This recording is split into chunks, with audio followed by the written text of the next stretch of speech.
How you guys doing? I got some packages here to show you.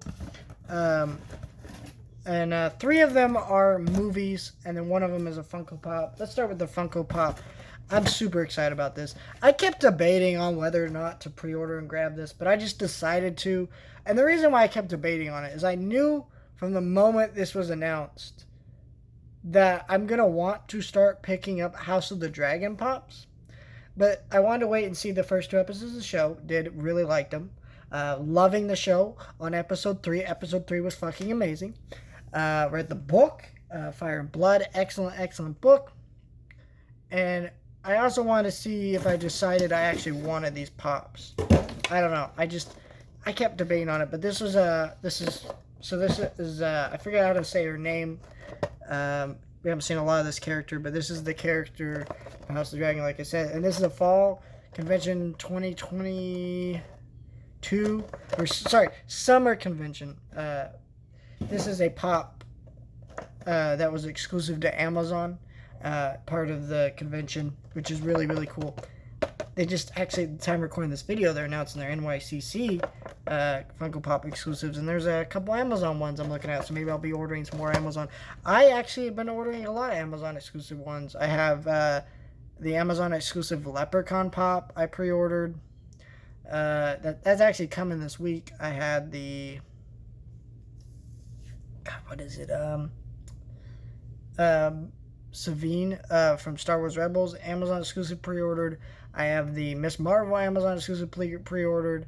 I have the Black Adam Amazon exclusive pre-ordered, and then I have the Sopranos Amazon exclusive. So really happy to have this. I'm excited to grab the rest of this line. I don't know if I'm going to get every single pop, because I have a feeling that can get out of hand really quick, because of Game of Thrones, being as popular as it is, those pops sold like crazy, and there was a lot of them, and it got very out of hand. But I don't know. This pop did come in decent condition. I don't really care about the condition, but I will say if you do, that's a little crease from the way it was packaged, and that's unfortunate. It's almost like a little tear, but honestly, it's not that noticeable. But yeah, it comes with a little display stand, and she is looking pretty good. I do like the design of this more than I like the comment. I like the way her hair is blowing. The knife. I'm not really sure what the significance of this is because it hasn't shown up in the show. But I'm imagining it's a pretty big moment in the show. But we will see. So this might be a pop that may start at low in value right now. And then it may get super valuable. I'm not really sure. But I'm not really worried about it because I'm an out-of-box collector and always have been. I guess we'll start with the Blu-rays. By the way, this is all Amazon stuff. So... I'm wondering where I ordered all this stuff. Amazon. But yeah, I ordered this because I've been meaning to get this movie for a while. I've been watching a lot of Kevin Smith movies for the first time. And out of my favorites were, number one is Chasing Amy. I love Chasing Amy. That is one of my all-time favorite movies now.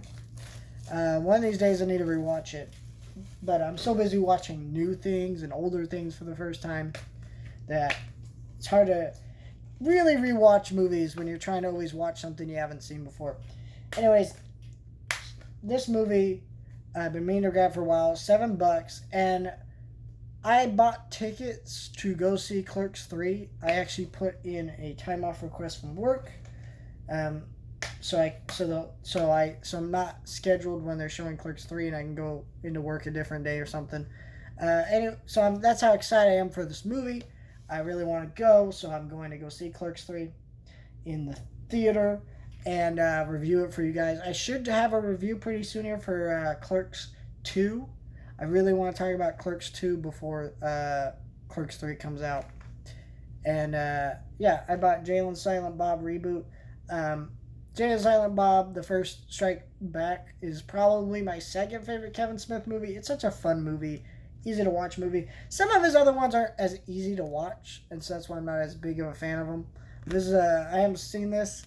I've heard it's not great, but it was $7, and I do eventually want to own every single Kevin Smith movie, even though some of them are rare and hard to find, like Dogma and stuff. But I did really want to have this, and it was a really good price, so did have its digital, but I'm keeping that. So, and then I bought, and I'm saving the best 4K here for last. But I bought this one here because I do really want to see this movie. I've listened to the soundtrack, but I've never seen the actual movie itself. And I have been really, really dying to watch it. Ever since this 4K came out, I've been meaning to watch it and buy it. When I went to go buy it, though, it went up in price, but it recently went back on the same sale. So I just went and grabbed it. Because I really didn't want to miss out on a slipcover for this. Because the slipcover for this is gorgeous. And this seems like a movie that's right up my alley. And that is, let me forget the slipcover, Almost Famous on 4K. I did take out the digital, but yeah, this slipcover is gorgeous. I love this cover. I don't know, it tells you so much about the movie with so little. Looks really good. It's got the theatrical and bootleg cut, and it's got 4K and Blu-ray.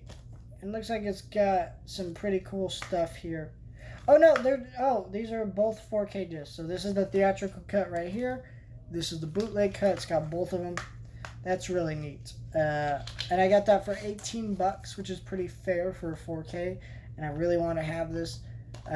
So I went and grabbed that. I do, and I'll be honest, Paramount kills it with 4Ks. The best 4Ks in my collection, my favorite 4Ks, with slipcovers and all that. It's a fight between Warner Brothers and Paramount. Paramount does a lot of great work. These boutique labels do a pretty good job too, but they're so expensive I don't even bother always. And then the last thing, it was really funny. When I opened this, I forgot I bought it. And this is a pretty massive thing I bought. It was like one of those things that I didn't plan to buy, but it went on sale. And I've been meaning to buy it for a long time, and I couldn't really pass up on the sale. And that is the Hobbit 4K set. This was awesome. So I finished watching the Lord of the Rings trilogy actually pretty recently, and I was rewatching them in preparation for Rings of Power. Really like those first two episodes. I'm excited for episode 3 this Friday. There will be a review on that pretty soon. Anyways, this went on sale. I knew I had to have this set, and it was $46 on Amazon. The sale now is over. You cannot get those for that price. But it was a great deal, and I've been meaning to grab these for a really long time, but the problem is I don't like the Hobbits that much. I really don't.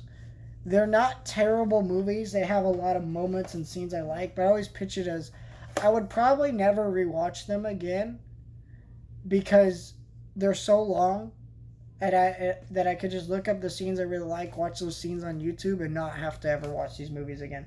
But I did really want to have this set because I will rewatch them in 4K just to see how they look and kind of maybe hopefully like them a little bit better and maybe not have such a mean-spirited vibe that I had the first time, but I really doubt I will like these movies any better. But I did want to have them because I'm a completionist. I'm a fan of Lord of the Rings and all that stuff. Huge fan. So I did want these. It feels really incomplete not having Hobbit trilogy and Lord of the Rings trilogy together. You know what I mean? So for $46, that's about as cheap as they're ever going to get. I had the money. I got paid a pretty good paycheck, so I went and grabbed it. And this 4K set looks really nice. I'm going to rewatch them. And I might re-review them like I did with Lord of the Rings trilogy, just because I am talking a lot of House of the Dragon and Lord of the Rings, a lot of fantasy. And I am kind of in that mood. Don't know yet. Probably will not do that, just because I have other things I'm planning to review. Like, I'm really having a hard time getting to that review of Clerks 2, and I still need to review that, so... And I want to review all the Rob Zombie movies, which I've been doing. I want to talk about Monsters Go Home. I have a bunch of things come out this week, especially because of D23 that I want to review. So not everything is in the cards, but we'll see what happens. Thank you guys for watching, though, And like, share, and subscribe. See you guys next time.